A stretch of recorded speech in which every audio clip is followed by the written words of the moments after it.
Okay. I made a video yesterday about the Fuji MCEX-11. It's 11mm macro extension tube that will work with every Fuji lens out there.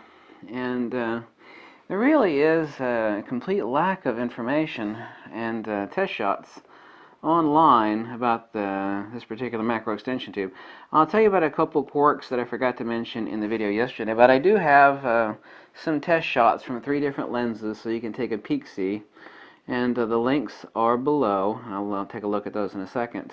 A couple quirks is that it does not come with front and rear lens caps, so you're going to have to use a Fuji front and rear lens cap for the MCEX-11. So this is $77 in the United States. And it's going to turn every Fuji lens you got into a different lens. CPU contact for transference of power for autofocus. One of the quirks of the unit, and that is obviously that the lens for its design has been raised 11 millimeters off the mount of the camera. And there is some distortion involved, and this is not really that important in macro, but you are going to need to keep the central autofocus point. So if you actually want to move your autofocus points around, you're going to find it to be rather unreliable. But that's not really a big issue. But I mean, that's to be understood. You're pulling the lens away from the mount of the camera, so some of the peripheral autofocus points for a contrast detect autofocus, phase detect are not going to work properly. So just keep it central, and then you can crop it in post in Lightroom if you're compositional desirous as far as how you want that centered. It does work, but it just does not work reliably. Let's take a look at some shots here. This shot admittedly is cropped. This is from, by the way, I forgot to mention that one of the best lenses that this works with is the 56mm f1.2, which is basically Fuji's portraiture lens. This is a crop shot from that of a little ant on marble, and you can actually look at the link below, and you can actually see the hairs on his back, and you're able to get a good distance away. I don't know the exact distance, but it's basically like this so far as your macro focusing distance with the 56mm, so like 1.5 feet, something like that roughly. And let's take a look at another shot. This is also with the 56mm Fuji. I don't know what aperture I was using. Take a look down here. It was at 5.6. Beautiful, beautiful, beautiful. So now your portraiture lens is an awesome macro lens, the 56mm f1.2.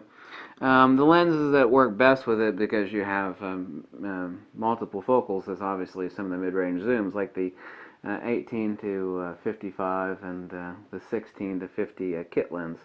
Yeah, this was with the 35mm f1.4, also an exquisite lens to use. This is a marble statue. Vignetting is basically non-existent on every lens that I tried, except for the 18 to 135. I was not going to try it on that lens for obvious reasons. However, it will work on that lens. Here we go. This is also from the 35mm f1.4 at f6. I've been out shooting all day today, and I thought, well, everybody was kind of griping and moaning about some test shots from the macro extension tube for the Fuji. I was like, screw it, I'll just make some test shots, and so you can see them.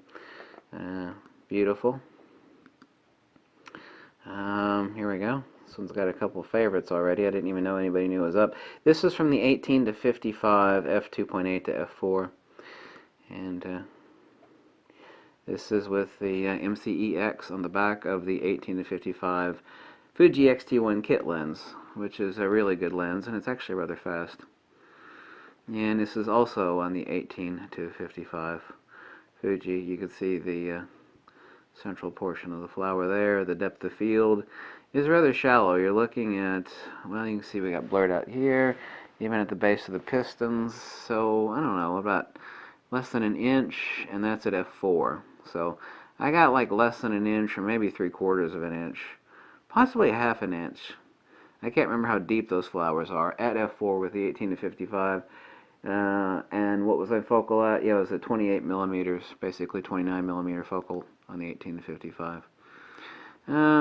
This is also the 18 to 55, shot at 55mm f4. And the bouquet is a beautiful bokeh bouquet, tomato. And color saturation. There's really no vignetting to speak of. I mean, you can get vignetting on some lenses that I noticed, but it was very mild and basically non-existent, because you'd actually expect more, and you would expect more in the 16, which is why I did not get the 16. Some people think, well, more is better. Well, no, more is not always better, so I would not recommend the 16, even though it works, of course, rather only the 11mm, and that is the MCEX-11. And for 77 bucks, US anyway, it's the tits. A lot of fun. I mean, you can, adapt a Fuji or adapt a Nikon or a Canon lens to your Fuji for macro work, or you can go buy the really old, and I've got that lens. It's a good lens, 60mm f2.4 Fuji lens. Or you could wait until Fuji comes out with 120mm macro lens, but that's later this year, and it's not going to be cheap. Or you could just turn all your Fuji lenses right now into macro lenses for 77 bucks. Or as one English person who bought one yesterday told me, it's 66 pounds. Okay, I believe you. That's roughly 77 bucks, so same price, different currency. Thanks for watching, and like I said, the links for these pictures are below. Okay? Took them today, at the very end of the day. Thanks for watching. Bye.